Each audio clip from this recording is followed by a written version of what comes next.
I have a huge developing network story for you guys. This is a big one out of T-Mobile. This is a post on X. I will leave a link to the direct post in the description down below so you guys can check it out. T-Mobile is now officially on the DAS inside the Sphere. This is a big development for anything that I've seen over the last few days that T-Mobile has added. This is the most impressive ad, in my opinion.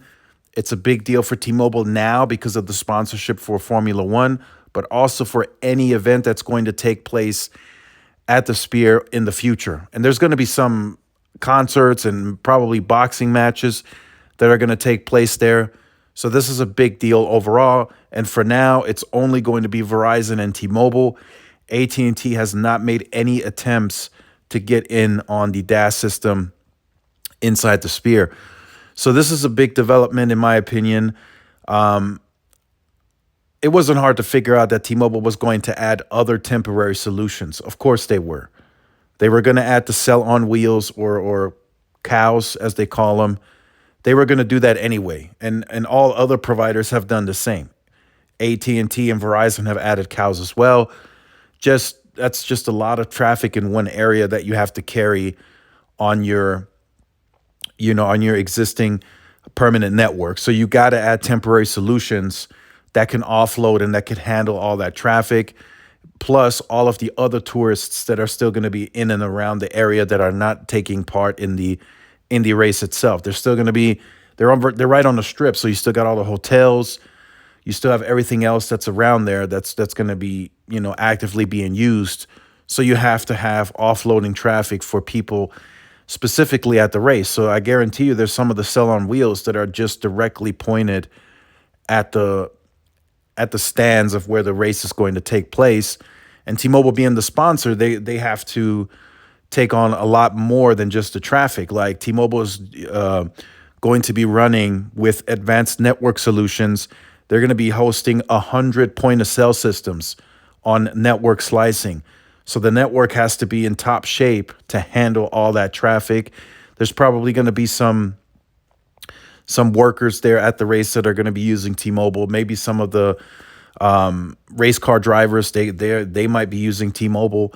So that's a very important sponsorship for T-Mobile moving forward. And then anywhere else possibly where the race may take place, right? They've had races in Miami. They just recently had one in Austin.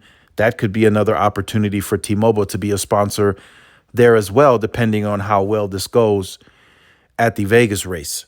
So this post is from Brandon Brownlish. He's a senior engineer. I'll leave a link to it, as I said, in the description so you guys can check out the post. There's a speed test also listed. T-Mobile pulling over a gig inside the Sphere and 158 on the downlink. On the uplink. So they went all out for this one. And it makes sense. They might have even had some contractual obligation to get in on the DAS, which is good, right? They should have been on the DAS anyway for this event and for anything moving forward. And I fully anticipate and expect AT&T at some point to get in on the DAS as well. Now, I did ask about millimeter wave. That's a perfect, smart deployment of millimeter wave in that area. And I was told by the design of the DAS, they couldn't add millimeter wave.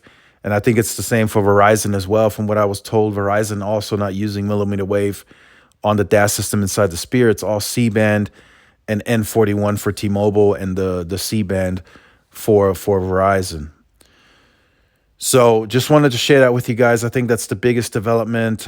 There's some other things too. There's like 3 or 4 C-RAN structure, small cells that will have millimeter wave for T-Mobile for the race that are going to be turning on in the next few days. And then there's more that they're going to build for the Super Bowl, for the purpose of the Super Bowl. So they're not going all out, right? Because if you think about it, what they're adding, Verizon has already been deploying that along the strip. So Verizon likely has more millimeter wave nodes along the strip to begin with before T-Mobile even gets going with theirs. But it's a start, right? It's a start. It's offloading its capacity. Whatever they need to do, it looks like they're willing to do it. And for an event as big as the Formula One, and being the sponsor, and you're seeing T-Mobile all over the place. You're seeing it plastered on the billboards and posters along the strip. And then to come off of that, which hopefully will be successful, and then you turn around and in February you're going to have a big Super Bowl taking place there in Vegas as well, which is going to draw a huge crowd again. You got to have all your hotels upgraded, and so that's a good task for the team there. I'm sure Brandon is a great leader, and he has a great engineering team. So let's see what they can do. Let's see how this weekend goes. Just wanted to share that with you guys. So make sure you guys stay tuned for more. Like, share, subscribe, follow my social media outlets. This is Tyrone with Tech Life, and I will see y'all in the next one. Peace.